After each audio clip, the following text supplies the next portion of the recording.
Hello student ये class 9th subject math NCERT chapter first number system. Student today start exercise 1.3 chapter first. Okay student, तो 1.3 में student 1.3 exercise में सबसे first आपका आएगा NCERT में real number and decimal expansion. Real number and decimal expansion. तो student सबसे पहले आप डेसिमल एक्सपेंशन को समझें कि एक्चुअल में ये होता क्या है। डेसिमल एक्सपेंशन और डेसिमल के बारे में पूरी कंप्लीट इन्फॉर्मेशन। ओके स्टूडेंट, तो इसको हम देखते हैं इधर। तो स्टूडेंट यहाँ पर है decimal expansion.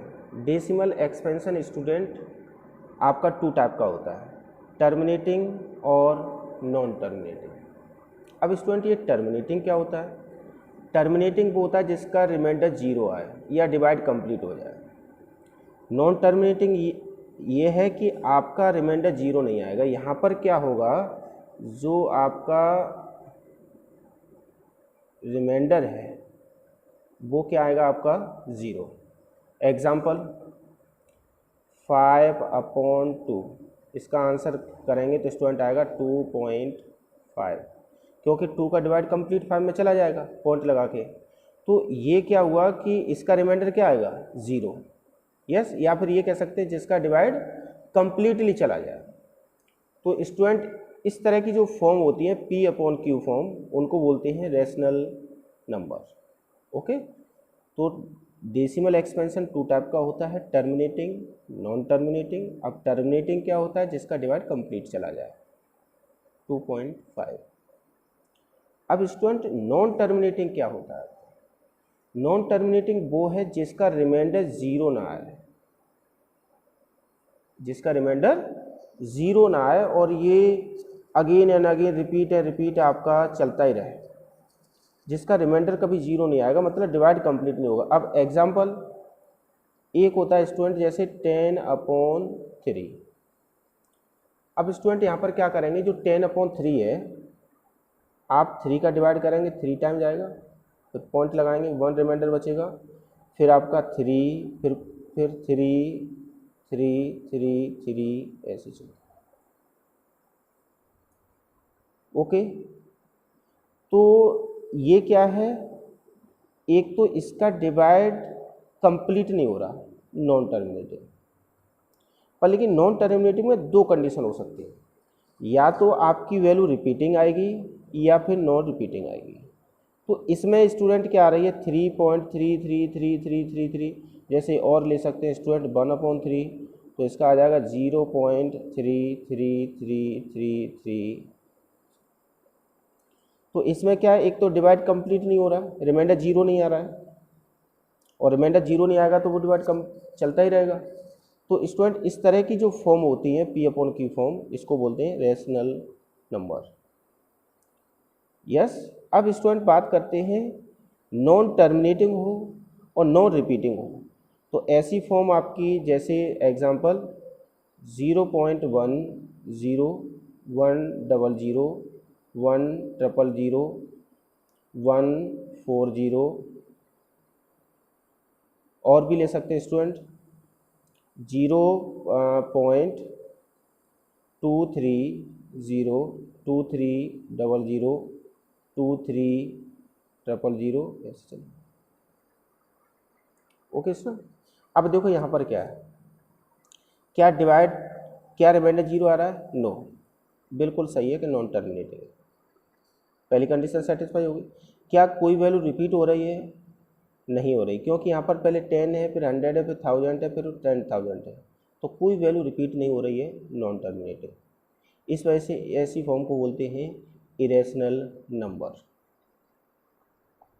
Okay student, clear हुआ concept? 1 time repeat. Decimal expansion actual में 2 टाइप का होता है, टर्मिनेटिंग, नॉन टर्मिनेटिंग। टर्मिनेटिंग जो है वो P/Q के फॉर्म में हो, जिसका डिवाइड कंप्लीट चला जाए, तो वो होता है आपका रेशनल। अब डेसिमल में एक होता है आपका नॉन टर्मिनेटिंग। नॉन टर्मिनेटिंग भी टू टाइप का होता है, रिपीटिंग और नॉन रिपीटिंग। जो नॉन टर्मिनेटिंग रिपीटिंग होगा वो रैशनल होगा, और नॉन टर्मिनेटिंग में जो नॉन रिपीटिंग होगा वो इरेशनल होगा। तो स्टूडेंट जब भी ध्यान रखें कि जो इरेशनल आए तो नॉन टर्मिनेटिंग और नॉन रिपीटिंग दोनों के साथ क्या आना चाहिए, नॉन टर्मिनेटिंग नॉन रिपीटिंग, तभी कंडीशन सेटिस्फाई होगी इरेशनल। यदि इसके अलावा यदि कहीं पर आ जाए नॉन टर्मिनेटिंग हो पर रिपीटिंग आ जाए, रैशनल, टर्मिनेटिंग रैशनल, बस दोनों में आपका क्या आ जाए, नॉन। तो अब इसके अकॉर्डिंग हम स्टूडेंट क्वेश्चन करते हैं 1.3 एक्सरसाइज का first question student.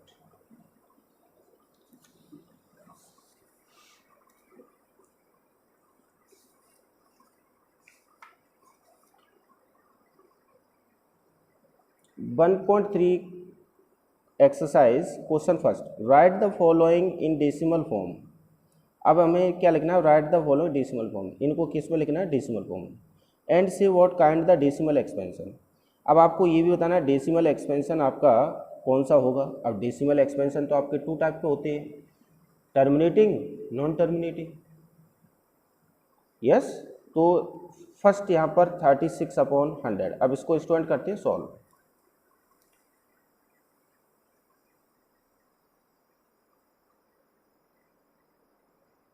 Question first 36/100, 100 का डिवाइड करेंगे तो कितना आएगा, 0.36। डिवाइड कंप्लीट हो गया, टर्मिनेटिंग। यस, जिसका डिवाइड कंप्लीट हो जाए टर्मिनेटिंग। सेकंड 1/11, सेकंड क्वेश्चन है आपका 1/11। इसका आंसर जब स्टूडेंट 11 का जब डिवाइड करेंगे तो इसका आंसर आएगा 0.090909।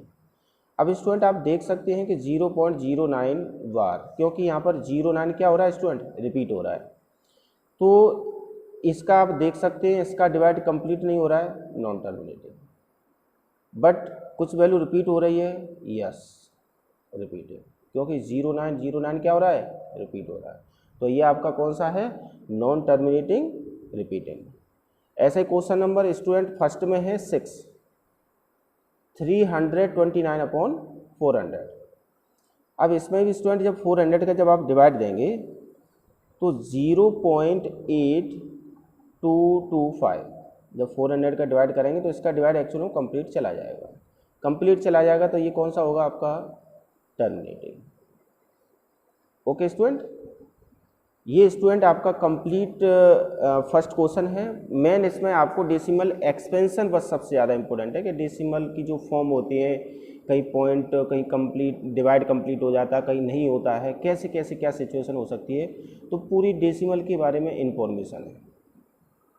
ओके, और एक स्टूडेंट इसमें और था, रियल नंबर, एक इसमें आपने देखा होगा रियल नंबर। अब स्टूडेंट रियल नंबर आपका क्या होता है, रियल नंबर एक्चुअल में रैशनल और इरेशनल से मिलके बनता है। रैशनल वो होता है जो P/Q के फॉर्म में लिख जाए, इरेशनल वो होता है जो आपका P/Q के फॉर्म में हम ड्रॉ न कर सकें, लिख ना सकें। यस या नो, तो बस यही स्टूडेंट है, और इसका फर्स्ट क्वेश्चन कंप्लीट है। और स्टूडेंट क्वेश्चन नंबर सेकेंड में कह रहा है कि यू नो दैट 1/7 ये वैल्यू दे रखी है। यस, 1 जब 7 का आप डिवाइड करेंगे ये वैल्यू आएगी। फिर कह रहा है कि decimal expansion, what the decimal expansion, 2/7, 3/7, 4/7, 5/7, 6/7 की वैल्यू बतानी है without actual doing the long division, बिना डिवाइड दिए। तो वेरी वेरी सिंपल है स्टूडेंट, इसका कुछ भी नहीं है ऐसा। तो इसमें स्टूडेंट करेंगे क्या, जैसे एग्जांपल ले लें, वहाँ पर 1/7 की हमें वैल्यू गिवन है। यस, 1/7 की वैल्यू आपको गिवन है स्टूडेंट 0.142857।